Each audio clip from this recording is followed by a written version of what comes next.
Hello everyone, so in this video we are going to discuss some of the schemes of the government which are important for your testnet examination.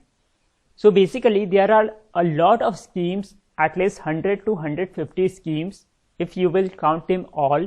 So we are not going to start a Rattamaro scheme again. What we are going to do is we are going to create a memory out of it and we will try to remember whatever we can. So many had this doubt ki how much should I donate. So I want to clarify that donate an amount based on number 1, the knowledge and the guidance you have availed from this channel. Number 2, materials you will get after donating which has been shown here. I will discuss that. Number 3, you should feel happy and proud donating that amount. ठीक है. चौथा है you should be comfortable donating that amount. ठीक है. जीपे का number दिया हुआ है, इस पे आप डोनेट कर सकते हैं. अगर पेटीएम पे डोनेट करना है तो मुझे व्हाट्सएप कीजिए इस नंबर पे, मैं पेटीएम का नंबर आपको प्रोवाइड करूंगा. Now coming to this, what you will get materials on a testing platform, जिसमें एक जीके का टेस्ट है अभी बनाया गया है, उसमें 40 अच्छे क्वेश्चंस हैं, उसका सॉल्यूशन भी आपको मिलेगा. ठीक है. और उसका सॉल्यूशन डॉक्यूमेंट जो है वो थोड़ा इलेबोरेटिव है, यानी कि अच्छे से बनाया गया है. ये टेस्ट का यहाँ दिखा रहा है 75 स्कोर हुआ है इसको, और यहाँ पे इसका सॉल्यूशन डॉक्यूमेंट है. आपको मेरे जितने पीपीटीज हैं सबके स्लाइड्स मिल जाएंगे. तो मेरे 200 एमसीक्यूज हैं प्लस मैंने जो समझाया हुआ है उसके भी स्लाइड्स मिलेंगे. उसके बाद ये 100 क्वेश्चन का एक बुकलेट टाइप का है जो हैंडी होगा, ये आपको मिलेगा. उसके बाद लास्ट 3 ईयर क्वेश्चंस जो होते हैं टेस्ट के मेमोरी बेस्ड, वो आपको मिल जाएंगे, और एक छोटा सा गाइडेंस डॉक्यूमेंट मिलेगा. ये सारा मटेरियल आपको मिलेगा. तो आप खुद देखिए कि आपको कितना गेन हो रहा है और उतना आप डोनेट कीजिए. ठीक है. नाउ कमिंग टू दिस, ये बोलता है when was NITI Aayog established, यानी नीति आयोग जो है national institution for transforming India, ये कब स्थापित हुआ था. तो ऑप्शन देता है, पहला बोलता है 1 जनवरी 2015, दूसरा बोलता है 2 अक्टूबर 2014, 25 दिसंबर 2014 एंड 31 अक्टूबर 2014. तो इसका इस्टेब्लिशमेंट हुआ था 1 जनवरी 2015. This is important. उसके बाद हम आते हैं दूसरे पे, 2 अक्टूबर 2014 को क्या हुआ था, स्वच्छ भारत योजना यानी कि क्लीन इंडिया मिशन लॉन्च हुआ था. ये भी पता होना चाहिए.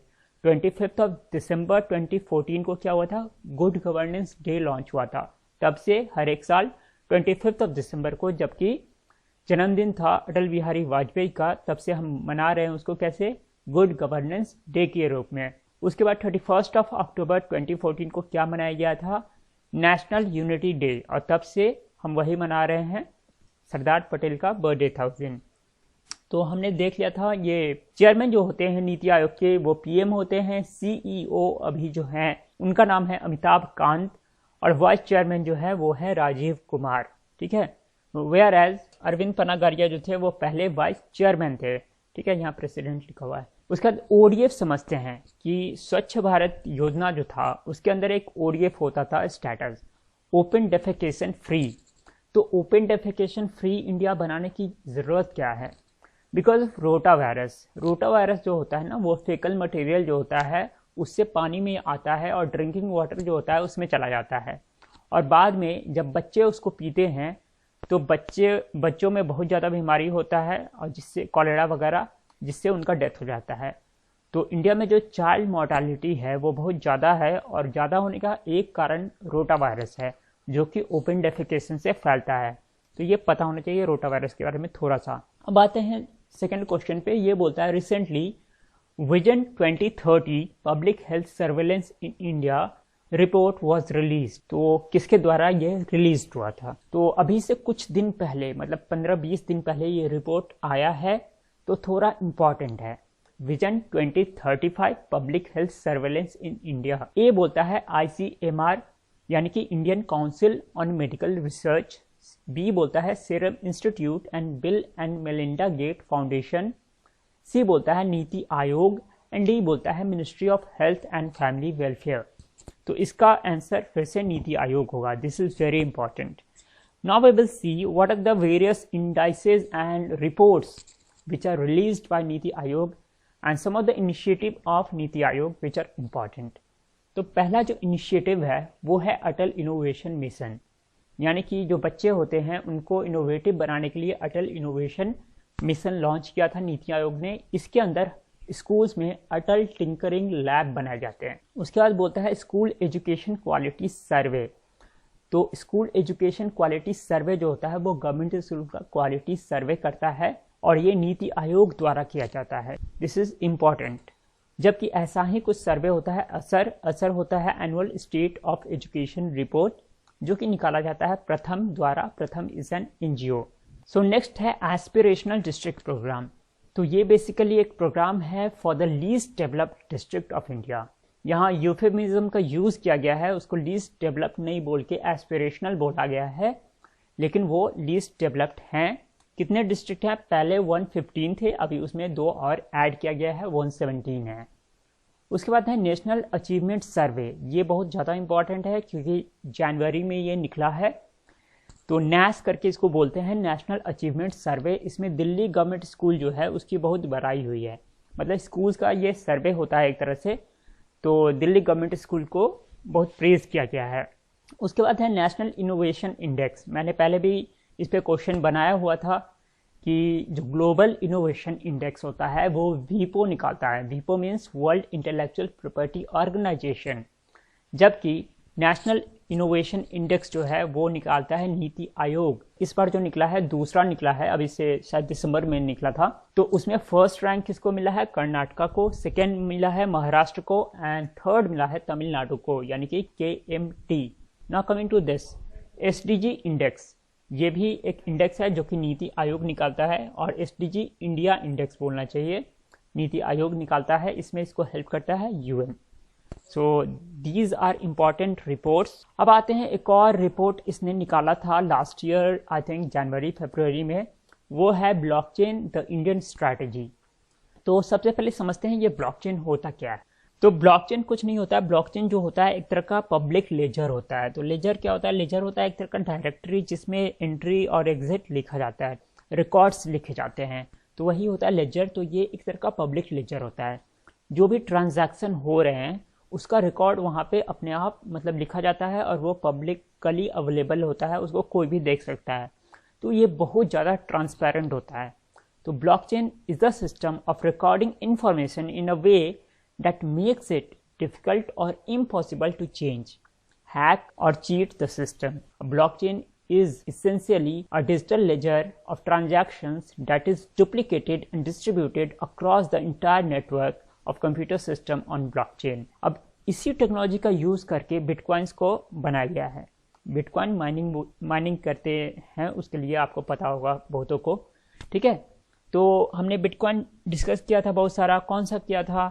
बिटकॉइंस होता है, और उसके बाद इथेरियम होता है, और पेट्रो होता है। Petro is crypto currency of Venezuela, जबकि लिब्रा जो है वो फेसबुक का था जिसका नाम चेंज करके डाइम कर दिया गया था। So these things are important. अगर आता है कि ब्लॉकचेन द इंडियन स्ट्रैटेजी एक रिपोर्ट था, किसने निकाला था? नीति आयोग ने निकाला था। अच्छा, आप सबको क्लाउड कंप्यूटिंग के बारे में थोड़ा बहुत पता होना चाहिए। तो क्लाउड कंप्यूटिंग क्या होता है ना, कि उसमें जो सर्वर होता है वो डेटा सेंटर पे होता है। मतलब वो आपके लोकेशन पे ना होकर डेटा सेंटर एक जगह होता है, वहाँ पे सर्वर रखा जाता है और URL के थ्रू आप एड्रेस पे जाते हैं। और क्लाउड कंप्यूटिंग में 3 तरह का सर्विस प्रोवाइड होता है। कौन कौन सा? पहला होता है इंफ्रास्ट्रक्चर एज अ सर्विस, दूसरा होता है प्लेटफॉर्म एज अ सर्विस, और तीसरा होता है SaaS यानी कि सॉफ्टवेयर एज अ सर्विस। तो ये इंपॉर्टेंट कॉन्सेप्ट है, पता होना चाहिए। अब आते हैं जल शक्ति मिनिस्ट्री। इस बार जो गवर्नमेंट बनी है इसने इस मिनिस्ट्री का नाम चेंज किया और जल शक्ति मिनिस्ट्री, वाटर मिनिस्ट्री का नाम रखा। तो इसमें जो है कुछ इनिशिएटिव्स हैं जो कि इंपॉर्टेंट हैं। पहला क्या है? अटल भूजल योजना। अटल भूजल योजना किस लिए है? Improve the ground water management of few state. कितने? 7।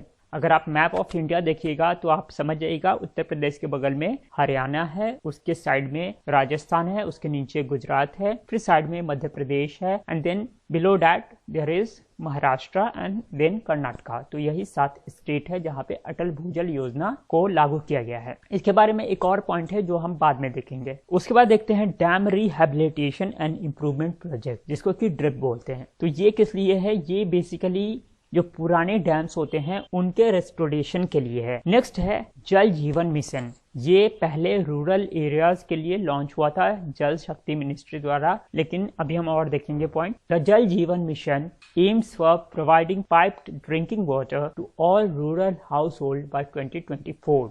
यहाँ दो चीज इंपॉर्टेंट है कि जल जीवन मिशन के अंदर रूरल हाउस होल्ड कवर्ड है और 2024 जो है इसका डेट है कि अचीव हो जाएगा और जल शक्ति मिनिस्ट्री द्वारा किया जा रहा है। लेकिन अभी जो बजट पेश हुआ है 2021 का, उसमें बोला गया है कि हम एक और मिशन स्टार्ट करेंगे जिसका नाम होगा जल जीवन मिशन अर्बन। और ये जो है किस मिनिस्ट्री के अंदर होगा? Housing and urban affair ministry के अंदर, यानी जल शक्ति मिनिस्ट्री के अंदर नहीं है, housing and urban affair ministry के अंदर है। इसी तरह जो है आपका स्वच्छ भारत योजना जो है ग्रामीण जगह पे दूसरे मिनिस्ट्री के अंदर है और शहरी जगह पे housing and urban affair ministry के अंदर है। To provide universal coverage of water supply to all household in accordance with sustainable development goal number 6 and that is why I said कि SDG का गोल सब जो है वो याद करना जरूरी है। Now coming to this important World Bank supported project। तो जितने भी स्कीम्स है या योजना है उसमें कुछ है जिसमें वर्ल्ड बैंक फंडिंग देता है बहुत ज्यादा। पहला है अटल भूजल योजना जो हमने जस्ट अभी डिस्कस किया, जो 7 स्टेट के लिए है, वहाँ पे ग्राउंड वाटर मैनेजमेंट को इम्प्रूव करने के लिए। उसके बाद जो है डैम रिहेबिलिटेशन एंड इम्प्रूवमेंट यानी कि ड्रिप प्रोजेक्ट जो था वो भी वर्ल्ड बैंक द्वारा फंडेड है। उसमें 50% फंडिंग जो है वर्ल्ड बैंक की आएगी और अटल भूजल योजना में भी 50% फंडिंग जो है वर्ल्ड बैंक से आएगा। उसके बाद है पोषण अभियान, उसमें भी वर्ल्ड बैंक असिस्ट कर रहा है। तो पोषण अभियान का इंग्लिश में नाम है नेशनल न्यूट्रिशन मिशन। तो इसमें बेसिकली एम किया गया है जो स्टंटिंग होती है और वेस्टिंग होती है हमारे किड्स में, उसको कम किया जाएगा। तो स्टंटिंग मतलब होता क्या है कि एज जितना है उतना हाइट नहीं हो पाता, और वेस्टिंग क्या होता है कि उनका जो वेट होता है वो कम हो जाता है, यानी पतले हो जाते हैं लोग। तो स्टंटिंग आप समझ के फिगर में दिख रहा है कि हाइट कम है, वेस्टिंग है कि मतलब पतले हो गए हैं, और ओवरवेट होता है ओबेसिटी जिसको बोलते हैं कि मोटा हो गया। अब आते हैं हेल्थ पे। हेल्थ से रिलेटेड कुछ इश्यूज हैं जो आपको पता होना चाहिए, और हम मोनोटोनस नहीं बनाएंगे वीडियो को कि एक ही योजना आपको बताते हुए बोर कर दें, वैसा नहीं करेंगे। हम थोड़ा रिपोर्ट्स भी देखेंगे, थोड़ा अलग डिस्कस भी करेंगे ताकि हम जो एक मोनोटनी होती है उसको ब्रेक कर सकें। तो पहला रिपोर्ट है इंडिया टीबी रिपोर्ट 2020 जो कि कुछ दिन पहले लॉन्च हुआ है। किसके द्वारा लॉन्च हुआ है? Ministry of health and family welfare. और इसमें एम क्या है? To eliminate TB by the year 2025। जो WHO का एम है वो 2030 का है, लेकिन हमने टारगेट थोड़ा एम्बिशियस रखा है, हमने रखा है 2025। उसके बाद दूसरा है, आप सबको शायद पता होगा, Aarogya Setu app.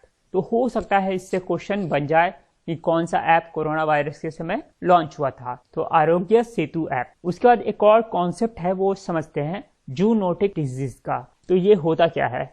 It is an infectious disease caused by a pathogen that has jumped from animal to human. यानी कि ये फैलता कैसे है? किसी एनिमल से ह्यूमन को हो जाता है, उसको क्या बोलते हैं? Zoonotic disease. This is important. क्यों इंपॉर्टेंट है? क्योंकि आपको कोर्स में है ना वो हॉस्पिटल मैनेजमेंट वगैरह, तो उसमें हो सकता है इससे रिलेटेड आ जाए। उसके बाद नीचे देखिए स्टार, पहला है निपा वायरस। तो निपा वायरस का केस हुआ था, कहाँ हुआ था? केरला से स्टार्ट हुआ था और वहां लेकिन उसको कंटेन कर लिया गया। तो ये इंपॉर्टेंट है, ये वायरल डिजीज था एक तरह का। दूसरा है मंकी फीवर या क्यासनूर फॉरेस्ट डिजीज। ये कहाँ हुआ था? ये कर्नाटका में हुआ था। उसका तीसरा आप सबको पता है कोरोना वायरस। उसके बाद ये जो है AES, ये कोई जूनोटिक डिजीज नहीं है लेकिन इंपॉर्टेंट है। इसको बोलते हैं एक्यूट इंसेफ्लाइटिस सिंड्रोम या फिर ब्रेन फीवर या फिर चमकी बुखार। और ये कहाँ हुआ था? ये बिहार में एक जगह है मुजफ्फरपुर, वहां पे हुआ था। ठीक है, जहाँ पे 200 के आसपास बच्चे मर गए थे। Now coming to this forward linkage of agri market. इसके लिए 2-3 योजना या स्कीम शुरू की गई हैं। पहला है किसान रेल। तो किसान रेल है क्या? स्पेशल ट्रेन है फार्म प्रोड्यूस के लिए, कि जैसे ग्रीन वेजिटेबल्स जो होते हैं वो खराब हो जाते हैं ट्रांसपोर्टेशन में, तो उसमें कोल्ड स्टोरेज का फैसिलिटी होगा और वो ट्रेन स्पेशली उसी के लिए होगा।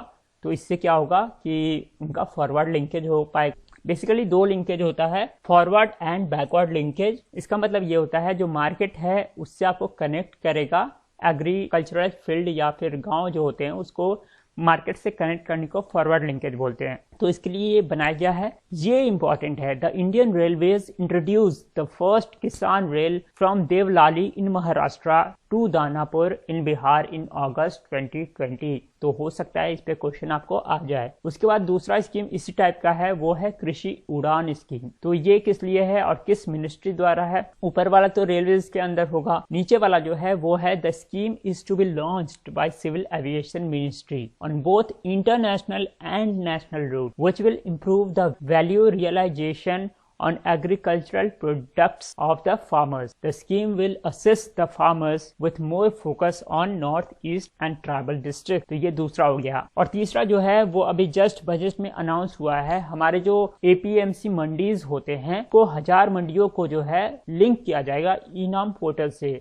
ई-नाम मतलब होता है ई नेशनल एग्रीकल्चर मार्केट। ओके, ये अनाउंस हुआ है बजट 2021 में। मैंने इस पे वीडियो भी किया था। Now coming to social security schemes, उसमें क्या इंपॉर्टेंट है? पहला है प्रधानमंत्री किसान सम्मान निधि।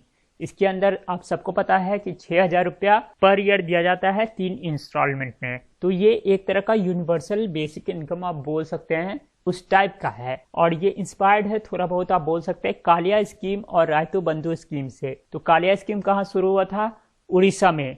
और रायतु बंधु कहाँ का स्कीम था? तेलंगाना का। उसके बाद PM श्रम योगी मानधन योजना और PM किसान मानधन योजना सेम टाइप की स्कीम्स हैं। ये है क्या, ये समझते हैं। सोशल वेलफेयर स्कीम मतलब श्रम योगी वाला जो है वो लेबर मिनिस्ट्री द्वारा हुआ है।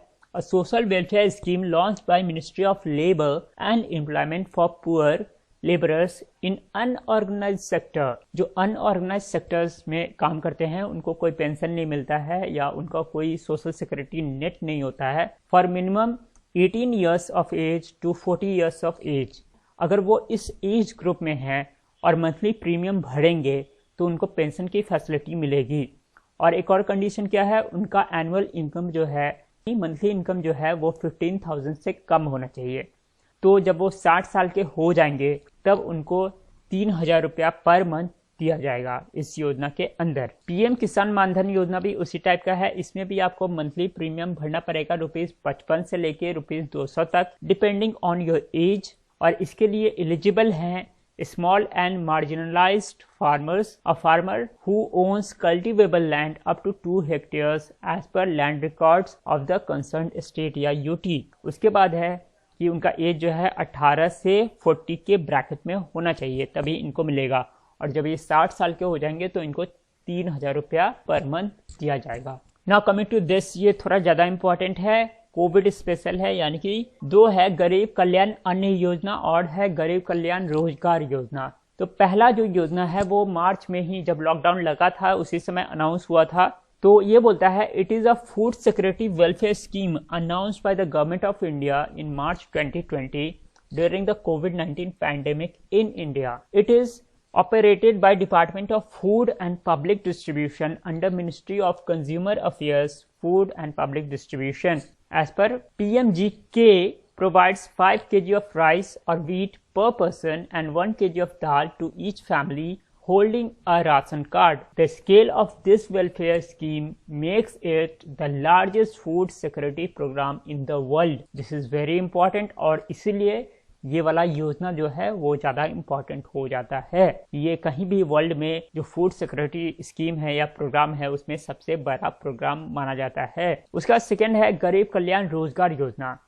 सो जब लॉकडाउन लग गया तो कई सारे माइग्रेंट वर्कर्स जो थे वो जहाँ काम करते थे वहाँ को छोड़ के जो है अपने स्टेट्स में आना शुरू कर दिए। वहाँ जब वो आए तो उनके पास जॉब नहीं था। To tackle the impact of कोविड-19 ऑन श्रमिक और migrant workers in India, it is a rural public work scheme which aims to give 125 days of employment to migrant laborers of Bihar, Uttar Pradesh, Madhya Pradesh, Rajasthan, Orissa and Jharkhand, क्योंकि ज़्यादातर migrant इसी state से होते हैं। उसके बाद है आत्मनिर्भर भारत, जो कि हम समझेंगे। तो ये कोई पर्टिकुलर मिनिस्ट्री के अंदर पर्टिकुलर योजना नहीं है बल्कि ये एक मेगा योजना आप बोल सकते हैं वो है। तो आत्मनिर्भर भारत समझने से पहले हम एक और समझते हैं, क्या ये इम्पोर्ट सब्स्टिट्यूशन है? तो एक न्यूज आया था जिसमें ये साफ साफ बोला गया था कि Atmanirbhar Bharat is not a return to import substitution of प्री-91 पीरियड।